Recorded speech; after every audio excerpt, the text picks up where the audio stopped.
Immunisation ও vaccination. Immunisation যে প্রক্রিয়ায় একজন মানুষকে একটি সংক্রামক রোগ থেকে অনাক্রম্য বা রোগের প্রতিরোধক তৈরি করা হয় তাকে ইমিউনাইজেশন বলে। সাধারণত টিকাদানের মাধ্যমে এটি করা হয়। ভ্যাকসিন বা টিকা ব্যক্তিকে পরবর্তী সংক্রামক বা রোগের বিরুদ্ধে তার নিজের শরীরের রোগ প্রতিরোধ ব্যবস্থাকে উদ্দীপিত করে। মানুষের দেহের বিভিন্ন তন্ত্রের মধ্যে একটি কেন্দ্রীয় অঙ্গ থাকলেও প্রতিরক্ষা ব্যবস্থার জন্য কোনো কেন্দ্রীয় অঙ্গ নেই। দেহের সব স্থানে এই অবস্থা ছড়িয়ে আছে।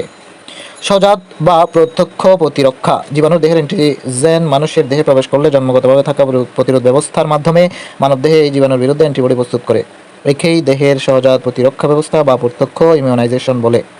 অর্জিত বা পরোক্ষ প্রতিরক্ষা। বিশেষ উপায়ে যেমন টিকার মাধ্যমে অর্জিত প্রতিরক্ষা ব্যবস্থাকে অর্জিত বা পরোক্ষ ইমিউনাইজেশন বলে। মানবদেহে 3 স্তরের রোগ প্রতিরোধ ব্যবস্থা রয়েছে: শ্বাসনালীর গাত্রে সিলিয়াযুক্ত কোষ ও মিউকাস নিঃস্রাবী কোষ থাকে, যা বাতাসে বিদ্যমান জীবাণুগুলোকে আটকে দেয়। চোখের বাইরে কনজাংটিভা নামের আবরণ থাকে। আবরণ চোখের ভেতরে জীবাণু প্রবেশে বাধা দেয়।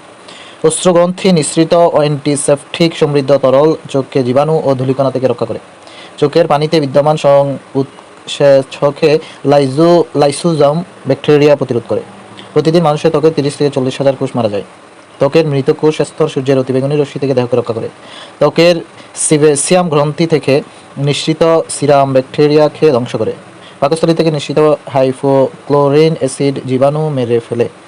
পিত্তরসে বিদ্যমান পিত্তলবণ বা বাইসল ব্যাকটেরিয়ার বৃদ্ধি প্রতিরোধ করে।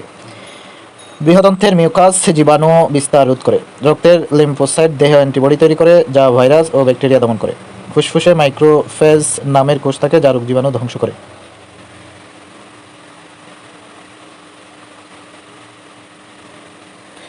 ভ্যাকসিনেশন বিভিন্ন রোগের সংক্রামক থেকে দেহকে রক্ষা করার জন্য বিশেষ উপায়ে রোগ জীবাণুকে দেহের প্রতিরক্ষা ব্যবস্থার সঙ্গে পরিচয় করিয়ে তার বিরুদ্ধে প্রতিরোধ ব্যবস্থা করে তোলাই হচ্ছে ভ্যাকসিনেশন বা টিকা। এই প্রক্রিয়া জীবাণু দ্বারা কোনো প্রাণীর দেহে রোগ সৃষ্টি করা হয়।